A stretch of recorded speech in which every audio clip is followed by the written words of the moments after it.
在历史的长河中，大漠深处忽然出现了一个敦煌莫高窟，历经1000年，在断崖上开凿了大量的洞窟。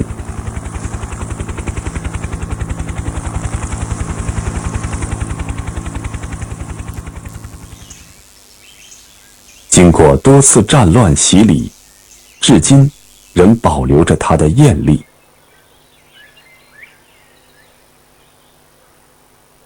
第220窟，在一次意想不到的偶然之间，唤醒了唐朝时的光辉。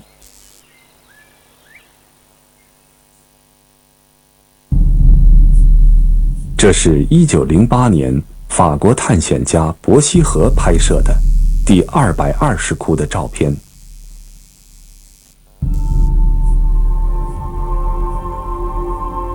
整个墙壁覆盖着无数千佛画像。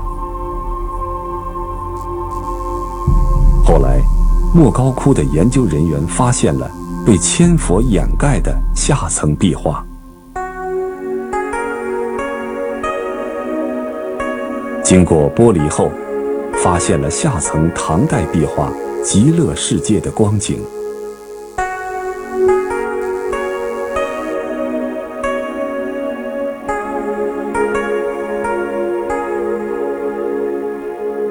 阿弥陀佛经变展现的是绚丽夺目的西方极乐净土世界。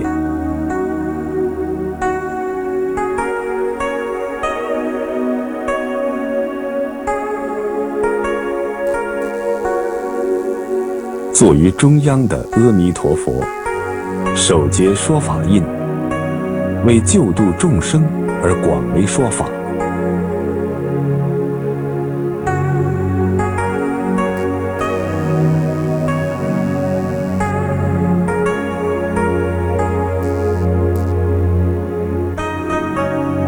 阿弥陀佛周围聚集了众多的菩萨，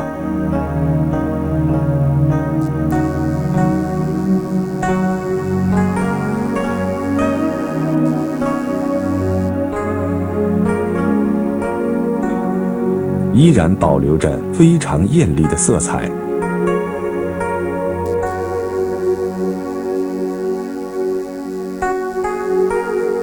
这就是以无量慈悲普度众生的观音菩萨。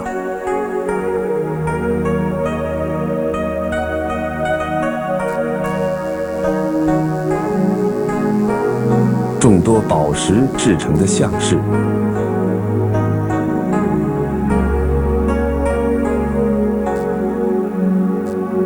嵌有宝珠的帛卷，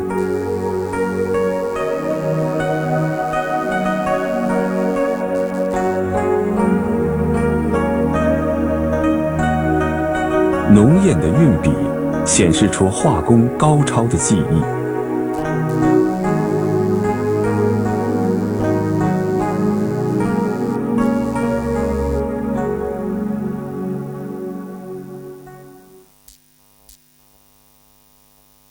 在入口左右两侧，描绘的是遥相问答图。维摩诘经变图。维摩诘是古印度的在家居士，道行高深，擅长辩论空的思想。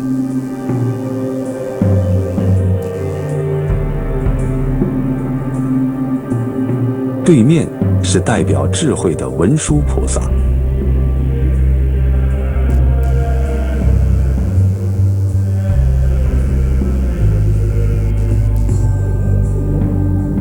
众多信徒聚集前来聆听他们的辩论。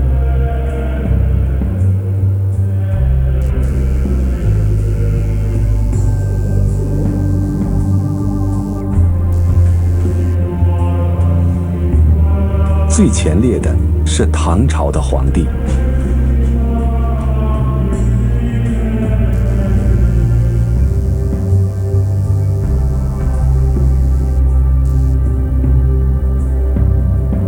身着丝绸之路、各地民族服装的是各国的国王。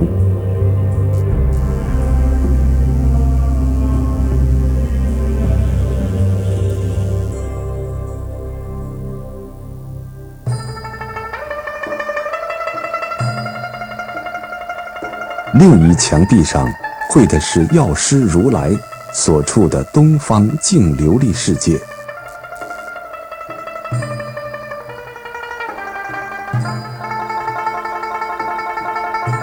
药师如来帮人除病，带给人们现世的利益。在唐朝时，信仰者甚众。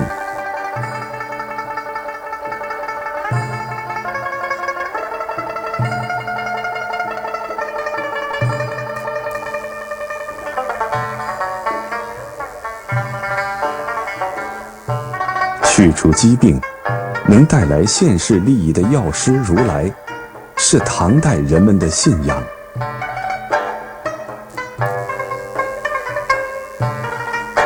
药师佛前，祭月天，欢歌起舞。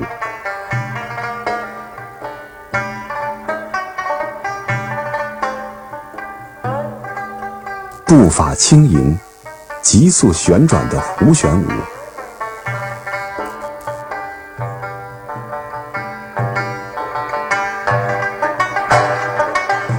展现了西域舞姬彩带舒卷、长发飘飘的舞姿。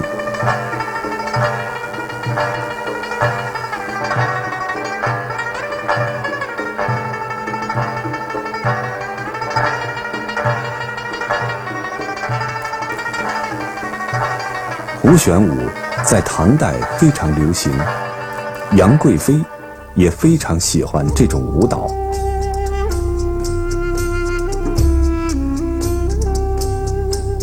五季左右的祭月天，各持乐器，演奏净土音乐。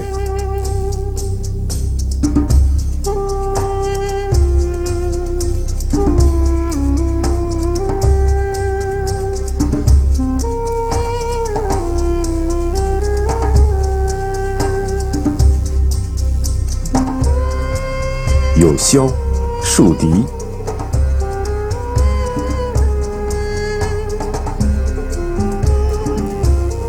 臂力、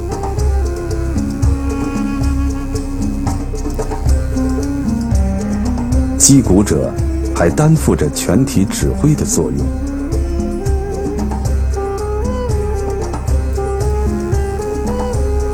格外引人注目的是琵琶。现在的琵琶是4根弦，而这是5弦琵琶。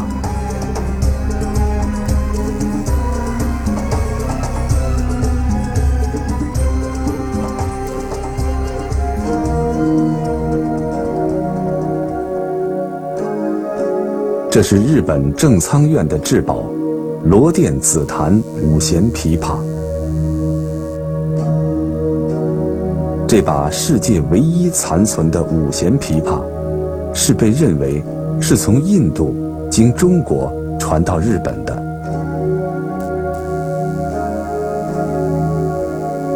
现已失传的5弦琵琶，会奏出怎样的音乐呢？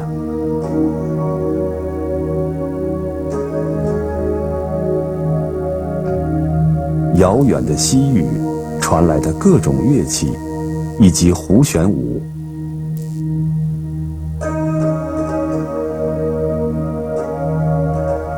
它们的音色至今还在沙漠中回响。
寂的沙漠中，有一块绿洲，那就是敦煌。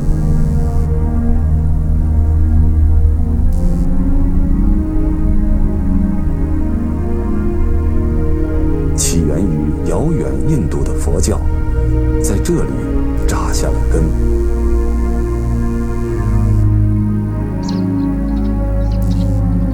敦煌莫高窟第249窟。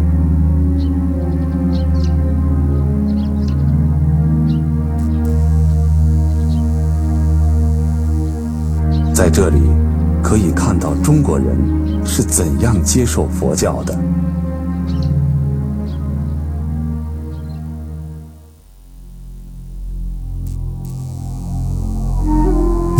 第249窟开凿于公元6世纪中期的西魏。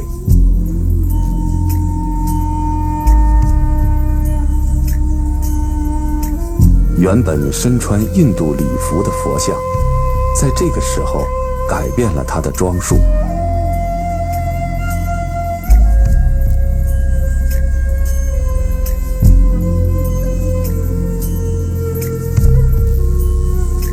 穿上了覆盖全身、胸前系带的汉族宽袍。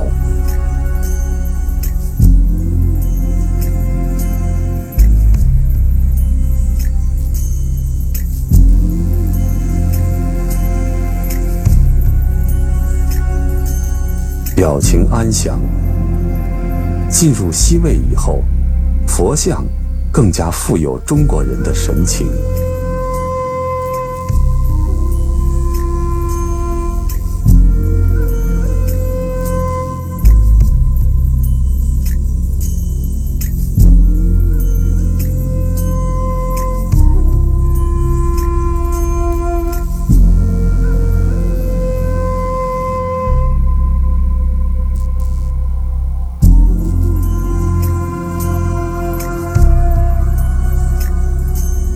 四面堆起的浮斗形天井中，绘满了各种图像。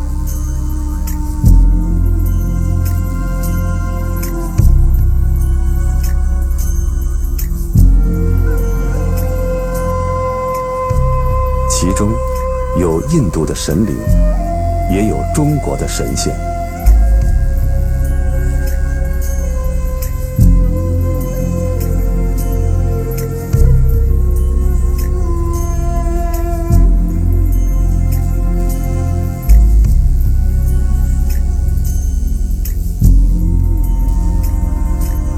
绘于正面的阿修罗是印度古代的神，后来成为佛教的守护神。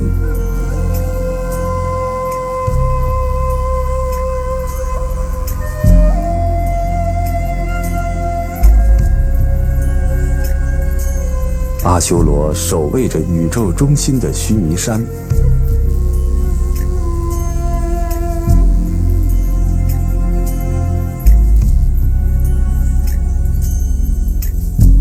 双手高举，手托日月。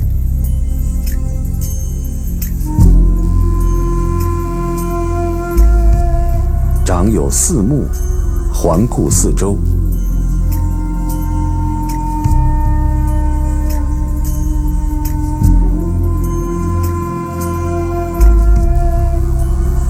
其四周有天空诸神巡视。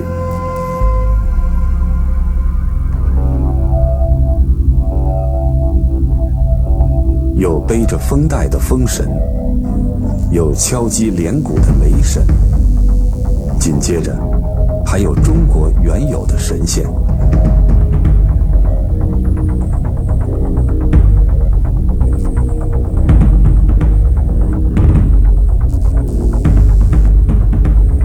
专司降雨的雨师，制造闪电的劈电，长着长耳朵生有羽翼的羽人，似乎被闪电所惊吓。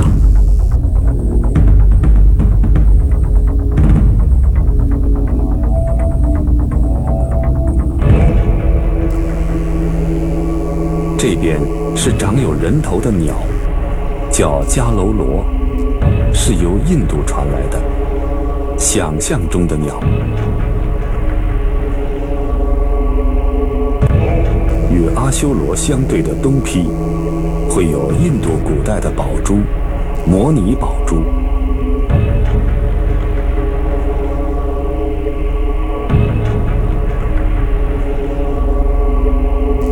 摩尼宝珠可以满足人们的一切愿望。手捧摩尼宝珠的是西域式的金刚力士。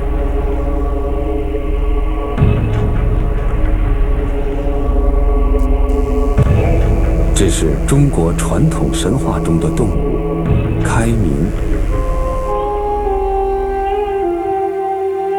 13个人头，老虎身子，守护着天宫。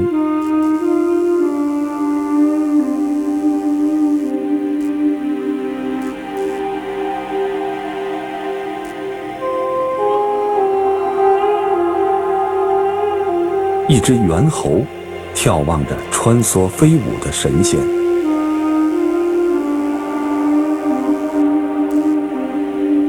天界下方有山林树木，表现的是人间世界。这里描绘了人间和现实中存在的生物，还有生活在敦煌周边的野生动物——黄羊群。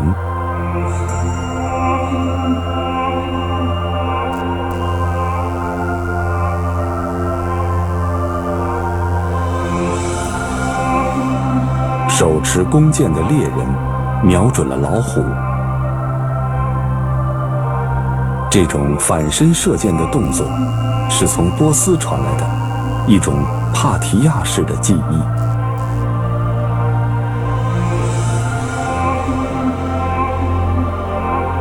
尚未完全的动物画面。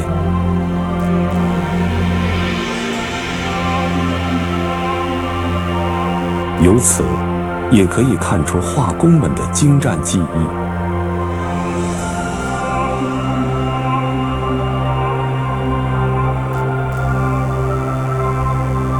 洞窟的天井上不仅绘制了各种神灵，还生动地描绘了敦煌的自然风光和栩栩如生的动物。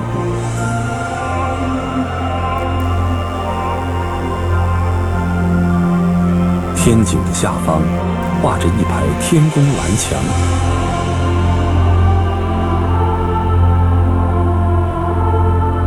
交叉绘制着西域的圆券形宫门和起屋脊的中国式宫门。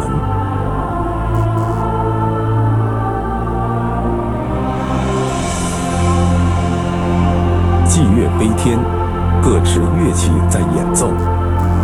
这些乐器大多是由西域传来的。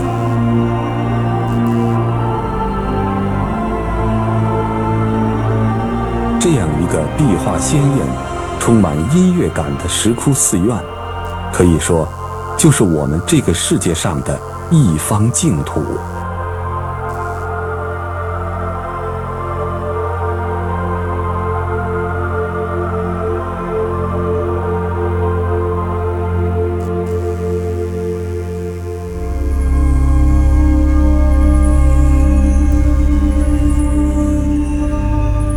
敦煌莫高窟第249窟，这里充满了佛教被中国民众所接受的喜悦情绪。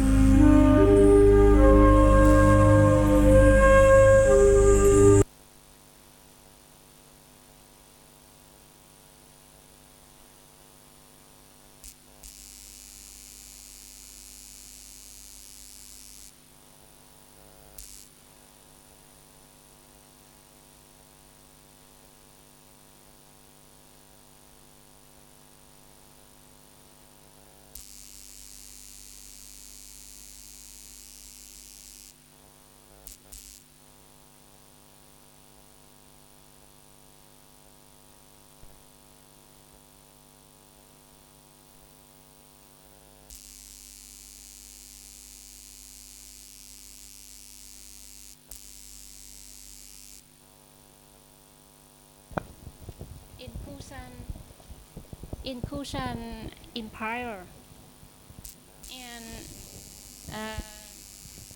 because Kushan Empire is because its position is in the centers under the Silk Road between the east and the west. So that's why Kushan people at that time they have to fight. They have to got a lot of war from many countries around it. That's why Kushan people is impossible for them to practice meditation or practice other methods of the Buddha teaching. That is one the reason why the Pure Land Buddhism is created there. How do you think about that? And because people maybe I think because people look at some characteristics of the Amitabha Buddha, and so they said it's like the combination of Fascism from Greece, civilization from Greece, civilization from in Vietnamese version, some Buddhist scholar they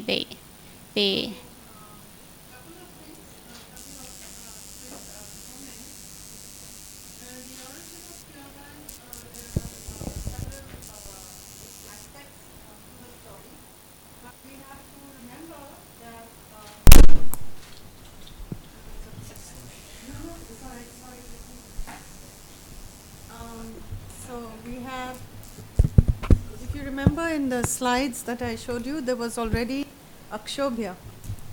Akshobhya is a Buddha whose origins are before Amitabha, and Akshobhya has his Pure Land in the east. It is called Abhirati. And the response of, so in India, like I was telling you, there are different schools. Many of these developments, in order to understand them, we must have a sound basis in Indian Buddhism also, and in the kind of interactions that occurred between the various schools. Akshobhya is a development to which the Sarvastivada school, which is, like you said, based in the Kandharan area, it's not necessarily the Kushana people. See, we have to be careful when we say Kushana people. Do we mean the races, the Eurasia? Whether they all became Buddhist or not is a question. In the entire Kushana kingdom, all religions prospered. It's not only Buddhism, right? So they supported everything. They did not. We have no reason to believe, for example, that Kanishka himself was Buddhist, but he facilitated the council in his time. So the point I'm coming to is that the theory which seems more plausible is that Pure Land is a response, is a Sarvastivada response to the idea of Akshobhya and Abhirati. So this is Pure Land. That was Akshobhya has his Pure Land in the east. Amitabha has a Pure Land in the west. Also, the idea of Pure Land has to do with, please look at it also doctrinally. In Theravada Buddhism, after death, there is no gap, right? Rebirth is immediate. The Sarvastivadins have an intermediate period which is called Antarabhava, an in-between period between death and the next birth. And the idea of Antarabhava lends itself to the development of it's Pure Land is like almost equivalent to what the other Indian idea of Swarga may be, which is of heaven. Everything is wonderful there, and everything is perfect and conducive to response. Because in Chinese version, there are Nowadays there's about 3 or 5 versions of Amitabha Sutta, and not version. There are 3 major sutras, the 3 main sutras, the longer and the shorter, and the Amitabha Sutra. Like they have something different. So people, some researchers, they go back, they search the information back to the century of Kushan Empire, and they said they searched for the reason why the Pure Land Buddhism was created there. They said, at that time, people in the Kushan Empire, they got a lot of suffering because of wars, so they wish to have a better life. Maybe they have some information that I don't, but I don't accept it. So we leave it at that. Yeah? Okay. And because you see the characteristics of Amitabha Buddha. That has the characteristics of that's Amitabha. The mission, the combination of the West and the East. And something from... What from the West? Which West do you mean? Greece, civilization. We don't have to go all far to the Greece actually. It is Persia. It is Zarathustra, and in that time there was the worship and the idea of light. Mithras. One of the belief of Greece is, I think, like a Deva. They believe, one belief of them in which people pay respect and worship to the fire. That is one of the characteristics of Amitabha Buddha. That is Persia, and it is light. Amitabha is not fire, it is light. So we should investigate the things some more, yeah? And maybe we can leave the discussion there. Yeah? Thank you. Anyone else? Any other question?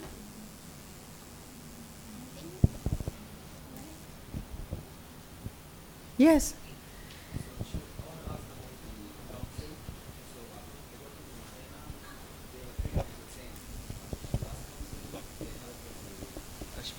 Yes. Sponsored by the king Kanishka. So according to Theravada, 3. Not same. The Theravadins don't also have the record second of... council. Yeah. Mahayana, we believe the Ashoka itself. So, I mean... Second council is not Ashoka. Second council is where the first schism happens. And the reasons for that in the northern tradition are different. I mean, the Mahayana second council is Ashoka, and third council Kanishka. So Theravada, they say is the third council is Kala Ashoka. Two Ashoka and Kala so Ashoka. you're looking at no, I'm not aware of the. First council is same. No. The second council is where the schism happens. So the schism is recorded in both traditions. The schism is recorded in both traditions, but the reasons for the schism are different according to the 2 traditions.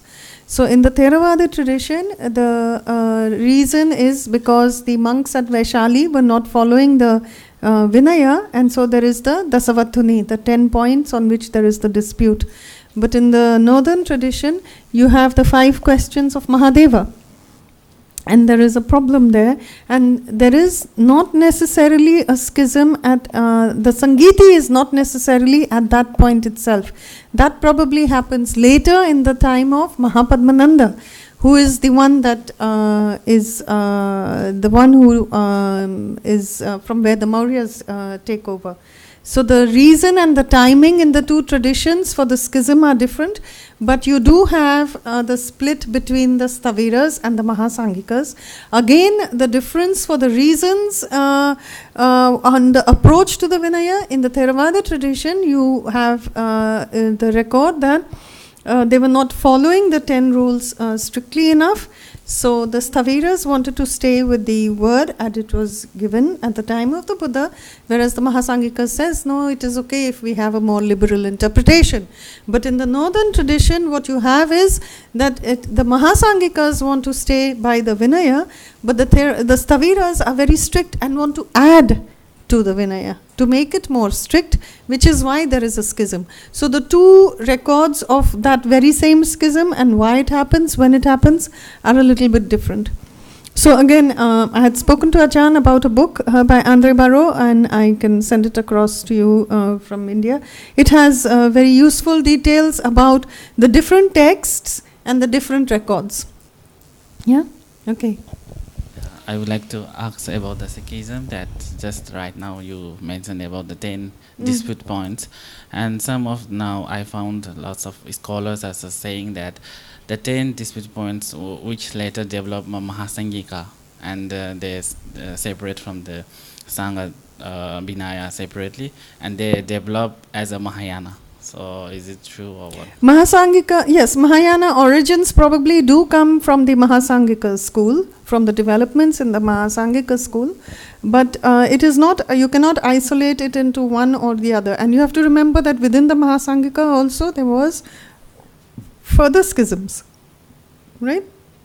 In both groups, between the Staviras and the Mahasangikas, there is a further schism. But yes, the ideas generally of the Mahasangikas are more inclined towards Mahayana. According to the Mahayana Vinaya of Bhikkhu also, they follow the... Which is the Mahayana Vinaya? Actually, they also follow the... Which is the Mahayana Vinaya? Sarvastivada Vinaya. Yes, Right? So, yes. They follow the Vinaya of Sarvastivada, so it's... they So- also follow the same rules and regulations, I think. Yes, so That's why how it become the 10 dispute points. So I explained yesterday that in the Indian context, as long as you followed the same Vinaya, you could have doctrinally different positions. Was not a problem. It was not a problem. In fact, for the Sautrantika school, which we know is attested in Vasubandhu's work also, and there are numerous records of their positions, but till today there is no evidence anywhere found of a Sautrantika monastery. So when we say schools and when we say Vinaya, sometimes our ideas of division are not necessarily how things were at that time. When we say Vinaya, the same monastery is okay. Then some of the monks can have Mahayana ideas and some of them can be more orthodox. Okay, as long as they are following the same Vinaya. So there is no problem. Thank you. Any other question? We are not really talking about the art at all, you know. We are talking about Pure Land and Vinayas and all sorts of things. Never mind, yes. About the Silk Road. Yes. If we talk about this Buddhism in Silk Road, can you give us some specific specific characteristics so that we identify Buddhism in the Silk Road for its contribution and its specific characteristic in your mind? When we think of the Silk Road Buddhism, what is the most special thing we should learn, remember? One of the things you should remember is that largely they were nomadic pastoralists, like I said, who settled there. They were some of the first supporters, and some of them were the first translators. So if you remember that green map which I showed you, there was a region near Bactria which is called Parthia. The first attested translation in Chinese is by a Parthian, Anshigao. Yeah? And it is already in the 2nd century AD, he translates the Anapanasmriti Sutra. But Silk Road Buddhism is not something very separate or distinct in the sense that, like I told you, on the northern Silk Route, there was the predominance of Sarvastivada. On the southern Silk Route, they teach the Mahayana, and it is Kumarajiva on the northern Silk Route. Again, he is half Indian and he is half Kuchian. Now, of course, that part belongs to China, but racially not Chinese, right? And it is he who then starts to teach Mahayana on the northern Silk Route as well. But Silk Route Buddhism should be understood and studied because it is the sort of melting pot of different cultures. One of the things that we didn't go into, we don't have enough time, but you do find, for example, Shiva and Parvati in the Buddhist paintings. and they are very much there. Some places you find Ganesha. The Indian culture was coming along with the Indian merchants. It is Buddhism that takes root, and it is from there that it gets transmitted to China. Okay, then can I say like that? According to my understanding, and if anything you get wrong, so you please correct me. So if I say the Silk Road start from the Pataliputra of the second Buddhist Kizil started with Sarvastivada, then become Vaibhasika in Kashmir, and with the Sautrantika, and then become the Yogacara and Madhyamika along the Silk Road into China. That I mean that the whole Silk Road is only the propagating of Sarvastivada teaching and Madhyamika and Yogacara teaching. They also have texts from the Mahasangika. They also have some texts from the Mahishasakas. They also have some Dharmakuptakas.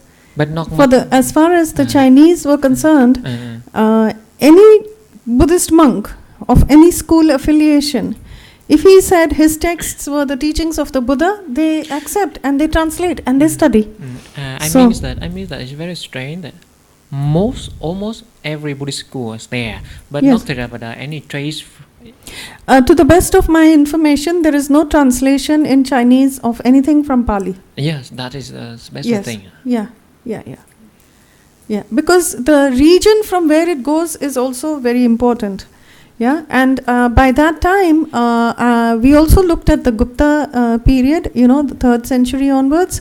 And what happened is that although in the Pali texts you do find the Buddha saying that keep the teaching in the language of the people, but by the 4th century, definitely, Sanskrit had in the Indian subcontinent become the language of learning, had taken on the classical status. And so Buddhist schools also wrote their texts in Sanskrit. In the earliest actually example of Kavya literature in India is not Kalidasa. Earliest is probably Ashvaghosha and his Buddha Charita. Right?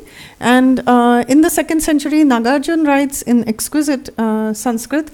By 4th century, Vasubandhu, all his writings are in Sanskrit. So the translations from that region, from that time, are all from Sanskrit. The earlier ones are from Gandhari Prakrit, because that's the region where it's going from. Right? That's the base area from where it's going. That's why yesterday we looked at Gandhara in a little more detail, because it is where it is originating from.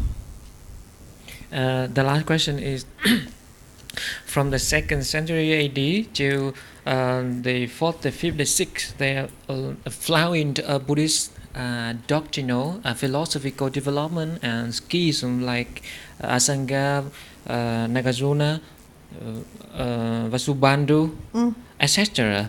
I mean that any Hindu attack or the debating from outside Buddhist sphere, they urge Buddhist figures have to be more strong and systematized from outside. I mean that influence or not, or I mean at that time in India there is the development of Hinduism or not. Because of the development of other religions, Buddhism inside, they have to be strong themselves. The reason they have to be very rooted, systematized that doctrine. I'm not sure I quite understand the question. The question is from the 2nd century AD to the 4th century AD, Buddhism very flourishing in the northwest of India. I want to know the reason.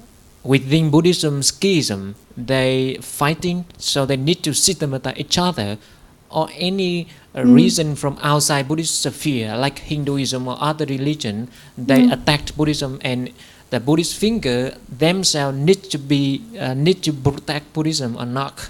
I don't think there is any reason to believe that there was this sort of reaction either within Buddhism or outside.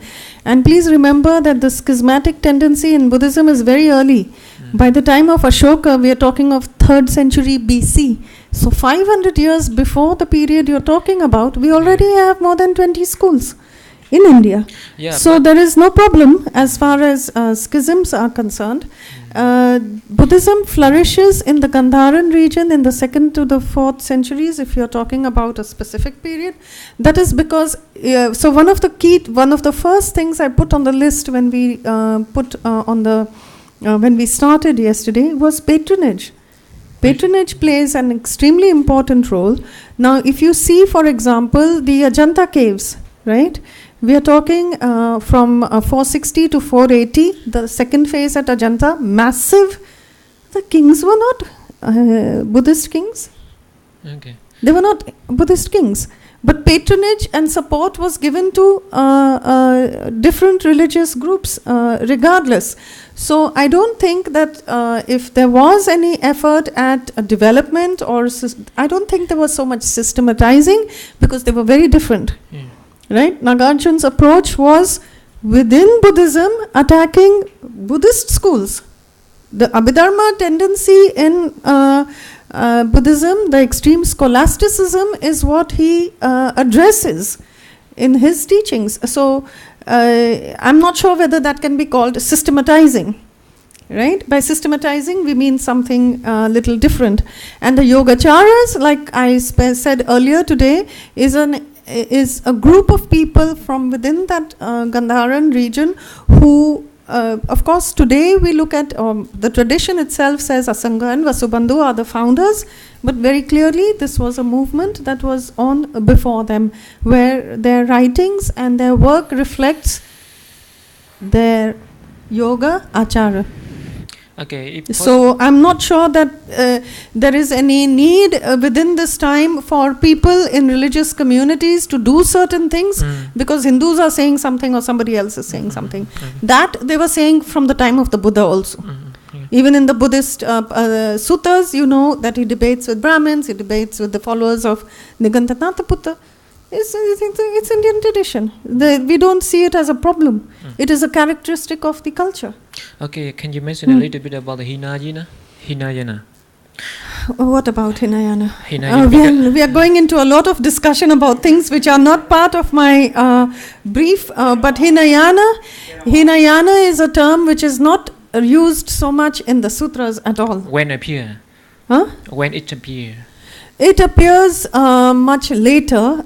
Say, for example, in the Prajna texts, to the best of my knowledge, I haven't really studied all of them, the term Mahayana comes. And then but it is comes. not Mahayana as opposed to something that is small. So Hinayana is the word, the product of Mahayana word. Yes, probably. Yes. I'm not sure what you're getting at. It has obviously got a connection with that. But what is it? What is the point that you're trying to make? The point here is in Mahayana tradition, I think just 2 decades ago, we just changed our Mahayana idea that there actually no Hinayana but Theravada. In our mind, was taught by the master in the school that there is the Shravaka, is the small vehicle, Hinayana, they do nothing for the help of Buddhism, just for their own help. So I think we missed some of the things that I discussed earlier, Venerable. Sorry, but I have to interrupt you. I explained to some extent that these views of the Mahayana, the Hinayana or Shravakayana are rooted within the tradition and mutually supposed to be opposite. But there is a lot of work that has been done by scholars as long ago as maybe 10-15 years ago to show that there is really no reason to believe that there was some other group of people who start some teachings called Mahayana. Right? But when we have schools, because the first thing that I asked was, where is Mahayana ordination in India? How did you ordain the monks? So were they, where we at least agree that they were monks, then where is their ordination? In the same schools. Today, the Mahayana schools in China and in Tibet, which Vinaya do they follow? They follow Dharmaguptaka Vinaya, they follow Mula Sarvastivada Vinaya. Then we should say the Tibetans are all Sarvastivadins, if you go by that view, right? So the whole issue is that when you need to validate, please remember this, even when we discussed Chan, we were saying, when you go through history and you have a bunch of teachings which are not preserved, they are not to be found in the earliest texts, right? Mahayana Sutras are not there in the Sutta Pitaka of Theravada, they are not in the Agamas of the Chinese, right? You have a different kind of teaching there, different language, different structure, everything is different. In the Mahayana Sutras, I discussed how the Buddha is sitting on Vulture Peak, but in the various other universes, the Buddha is sitting there on the Vulture Peak of that. The whole scale cosmically is also very large. Now, when you have a bunch of teachings which are different, so dramatically different, but you want to authenticate it, this the Buddha taught. How you are going to do it? Very practically. This is Mahayana. Buddha gave us special teachings. That is the problem of Vietnamese Buddhism about 20 years ago. Mm-hmm. Before, when the Indonesian was not popular in Vietnam, so we didn't have chance to learn from Mahayana or whatever, like we didn't have no texts. So we didn't agree with each other as well. So simply they have debate. They said, oh, you are Hinayana. So Sometimes religious people fight a little about something where scholars don't see any reason to fight about. So we should wear both the hats. Yeah, I'm not equipped to really deal with the Vietnamese situation particularly, but as far as what is extremely important, again and again I will say, it is very important to understand Indian Buddhist history. All of this happened in the Indian subcontinent. You can have some theories about something or the other. People may have a lot of imagination also. But it is extremely important to understand Indian Buddhist history. All of the schools, they grew where? Not in Vietnam. Not in China. They came from India. But I think the words, the Buddhist term Hinayana shouldn't be used. Of course it shouldn't be used. So stop using it. No problem. No problem. Stop using it. It should not be used. I agree. No problem. Of course. Where is the problem? Frankly speaking, from an academic perspective, it is more than, again I'm repeating third time today, more than adequately demonstrated that Mahayana teachings, the ideas of Mahayana originate in these exact same schools. And already, so again, yesterday I gave you a demonstration of what is the Mahasanghika idea. Alright, Mahasanghika, according to the Mahayana schools, what is it? Hinayana, right? Because it is the early schools, right? What is their idea of the Buddha? That when the Buddha says anything, he is turning the wheel of Dharma. You all missed yesterday's lecture, so today you have a lot of things to say. Yesterday's lecture, I made it eminently clear. The Mahasanghikas, their doctrinal position is, no matter what the Buddha does, he is turning the wheel of Dharma. He did not turn the wheel of Dharma only in the first sermon. Why do they say that? Because the Buddha and the Dharma are not separated. The Buddha has realized the Dharma, he embodies the Dharma. So nothing, no action or word of the Buddha is waste and not Dharma. This is a very beautiful idea, and I don't think any Buddhist can debate with it. It is so beautiful. So their conclusion is what? Even if the Buddha utters one syllable, yesterday I told you, even if the Buddha says, he's teaching the Dharma. That is how the ideas and the discussion grows in the Indian Buddhist schools. Now, this is not something that you will find in the earliest texts. No, because in the earliest texts, we are writing down what the Buddha says. So the Indian imagination, Indian culture is extremely important to understand. What is it that happened? Then when the schools have to establish themselves, please understand, no matter which school you belong to, whether it is in Sri Lanka or whether it is in Vietnam or China, you have to authenticate your position. How do you authenticate it? This is the real teaching. The Chan school, which Venerable and I were discussing in China, what was the position of the Chan school? All other schools have just the hair and the flesh of the Buddha's teaching. We have the bones. But the episode with which the Chan school validates itself, that the episode of Buddha holding up a flower and Mahakashyapa smiling, and nobody else understood a thing, this episode is not recorded anywhere in Indian Buddhism. It is therefore, in a way, a creation of fiction. But why do they do it? Because if you don't authenticate, if you do not show a link back to Shakyamuni, your Buddhist school is not a Buddhist school, plain and simple. You have to show a route back to Shakyamuni, to the founder. Then every school which wants to say, I am Buddhist, I am a better Buddhist than you. How to show? My connection is better. Very simple. So they are, in a academic sense, they are not meaningful arguments. When we look at history, we understand why people behave this way. People are people. Please understand, patronage is also extremely important. I cannot say to Ajahn, okay, I have all this knowledge and I'm going to come and start a school now here in Thailand. He'll say, who are you? Then I have to say, I'm the student of this one, and my lineage goes back to Shakyamuni. Then Ajahn will pay some attention to me. Why Ajahn will make donation to me if I just come here and I say, okay, just because I'm Indian, I come from the land of Buddha, I want to start a school. And I got some special teachings, here is my sutra. Oh, no, you have to establish your credentials. It is important even in religion. Which is why they took a great deal of trouble in China to trace lineage, the 27 people before Bodhidharma. When you study Buddhist history, like I was telling him, in China, meditation masters are already there, before Bodhidharma. Then why put this Bodhidharma as the first of the Chan patriarch? In India, there was no Chan school. There is no Chan school. Chan is impossible to develop in India because it is not Indian culture. It is the genius of Chinese culture. But if you had to have a Chinese person there with this new kind of Buddhism, nobody will accept.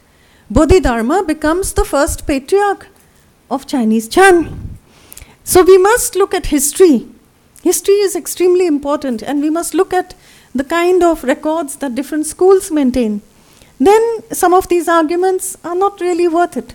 We sometimes get so busy, caught up in the divisions that are there today. That doesn't mean they existed in the same way before. It doesn't mean at all. The Mahasangikas, when they had a new idea, they called it Mahayana. When the Sarvastivadins, if they thought the Mahasangikas had a good idea, they adopted it. And they called it Ekayana. That is the William idea. Yeah, he's my teacher. And he shows you why. So when we look at history, Buddhist history, when we look at how the schools developed, and please always, always remember, as long as you follow the same Vinaya, he can be Sautrantika, he can be Vaibhashika, and I can be having some Mahayana ideas. Yeah, thank you. Mahayana takes form and shape much later. But it was not some strange people from outside, not Buddhists, some maybe 2 horns on the head. No. Ajahn? Yeah. Yes. I try to look back where and the first place the word Hinayana comes from, so that I'll have to look for where the term is first coined. Yeah. I'm not sure. Yes. But we should not Because get, we should just ignore some of these silly... I mean that in the academic and historical, we need to know that where it appeared, the original appearance. I think in the sutras, probably 1 or 2 sutras would only that we mentioned that. least. And Yeah. if they mention there is the purpose. So I want to know that one. Well, maybe you'll have to look for it. I don't have much to help you with right now. Yeah? Okay. Thank you. We have gone well past our time. I think Achan is very tired today. I make him sit for a long time in the morning also. He has to tell me, oh. But thank you very much. But I'm glad we are talking about all of these things, although they are not directly connected to the topic at hand. I was supposed to be speaking more about art, but my approach to art, like I said in the first session itself, is not I'm not an art historian. I'm not an art historian. I will never try to pass myself off as one. But art is one more outcome out of the process of transmission. And in different cultures, it takes different forms.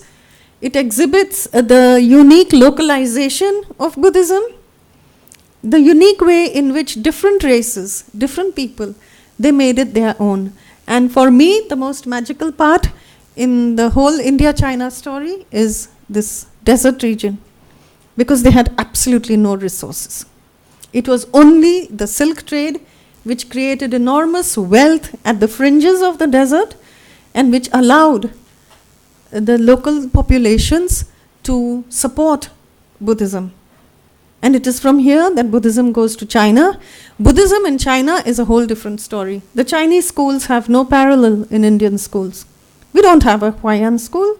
Nobody has a school around the Avatamsak Sutra in India. What to say about that? There is no Huayan school. Pure Land school didn't become so big, right? There is no Chan school. The Chinese had there's no Tiantai. Tiantai was so big, right?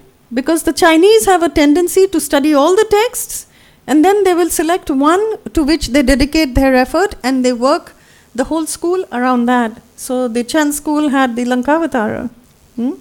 But if there was any parallel, then it's probably after Xuanzang goes that he starts the equivalent of the Yogacara school, but that does not last too long either. So, okay, thank you very much. Thank you.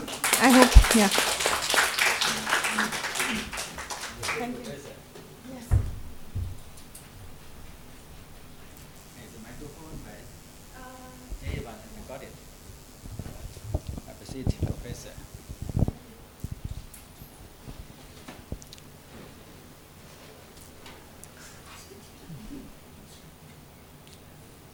You might see I'm here for 20 minutes.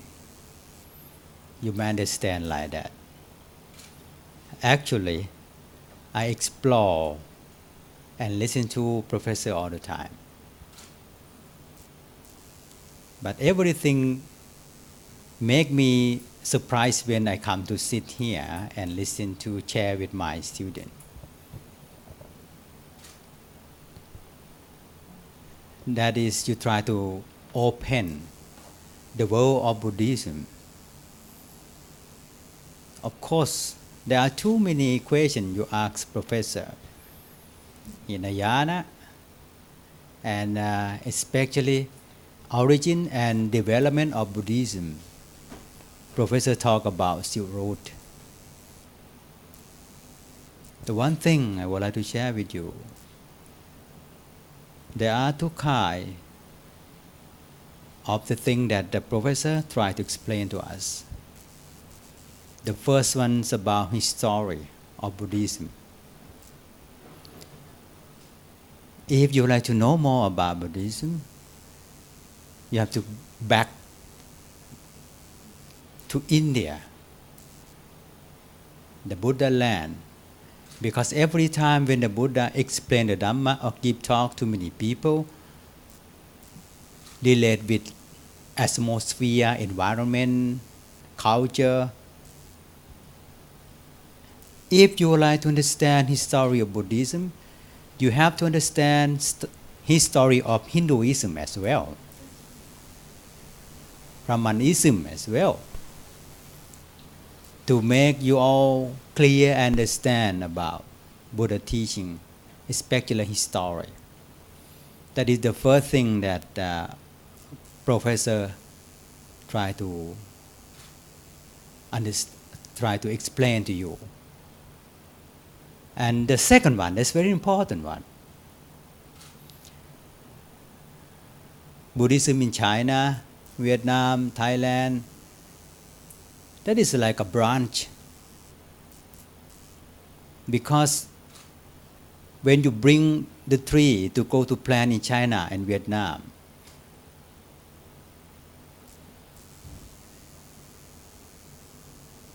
everything is different from India, like atmosphere, the weather, soil, air.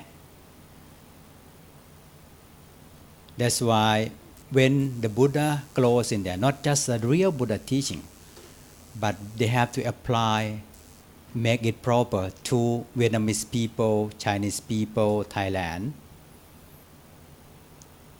Our master, especially in Korea as well, our master have to apply and interpret Buddha teaching that available and proper to many people.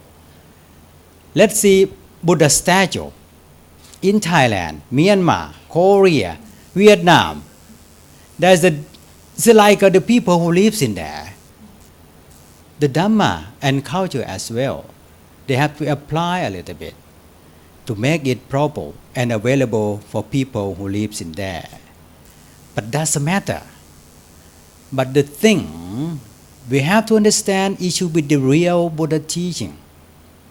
Which one is the real one?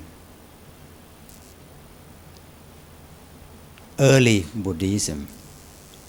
Early Buddhism. That's why every time here you have to learn early Buddhism. Early Buddhism means Buddha teaching that the Buddha tried to propagate and explain in the Buddha time. Your Mahayana, Chan, or I don't know, Theravada here as well. We have to look back to the real Buddha teaching that the Buddha will let you understand. But the last one, where is the real Buddha teaching? The real Buddha teaching is not in India. It's not just in India. The real Buddha teachings, like Professor Supriya Rai explained, the real Buddha teachings inside your mind body. The real Buddha teachings in nature. The Buddha understand the real Buddha teaching inside his mind body. It's nature. Nature is in everywhere. It's not just in India, China, Thailand, Korea. The nature is in everywhere. Not just you have to go to India, then you understand the real Buddha teaching, then you understand the nature of the Dhamma. No, it's not true. Its nature is in everywhere. It's in the nature. So, you all, if you all would like to see the real Buddha, Professor told you already, the Buddha is here, it's in your mind body. But you have to practice. The way to understand the real Buddha teaching, the way to understand the nature of the Buddha is in your mind body. Practice, practice and practice. You can see the real Buddha everywhere and every time. But many times we just explain, interpret Buddha teaching, but no time to practice. If you don't practice, no time to see the real Buddha inside your mind body. That's why when you hear, I never talk to you, you are Vajrayana, you are Mahayana, you are Theravada, where's the Hinayana come? I bring you to practice many times. But if you don't understand, please ask. If you would like to know more about history and origin, development of the Buddha, share in your class. But that is not enough to let you all to see the Buddha. Please, Professor, come from India. She is unable to bring us to go India. She told us already, the Buddha is here, please practice. So, now, no Mahayana, no Theravada, no Vajrayana. We have just seed of the Buddha, wisdom, awakening, and rejoice. So come back to you. Try to practice all the time. But anyhow, without Professor Dr. Supriya Rai, no one inspire you all to practice. No one explain to you who is the Buddha, is the real Buddha. But sometimes we need somebody to let you explore what happened in terms of Buddhism. But now, we have a remarkable time. Today, Professor be here with us. I understand she inspire you all, motivate you all. But if you don't care, if you don't practice Buddhism, the Buddha, Buddhism will disappear even in Silk Road. No one protect Buddhism.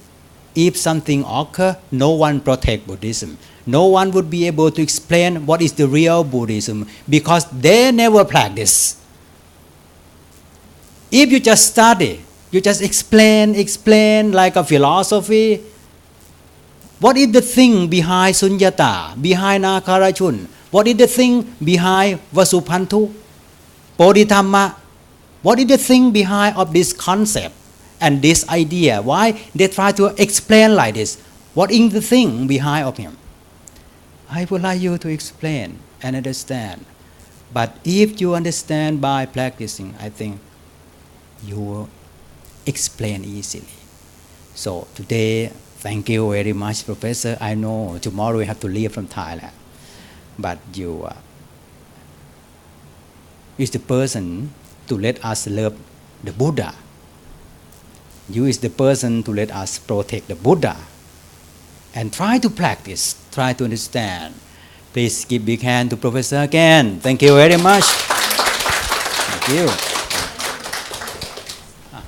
Take photo, Okay.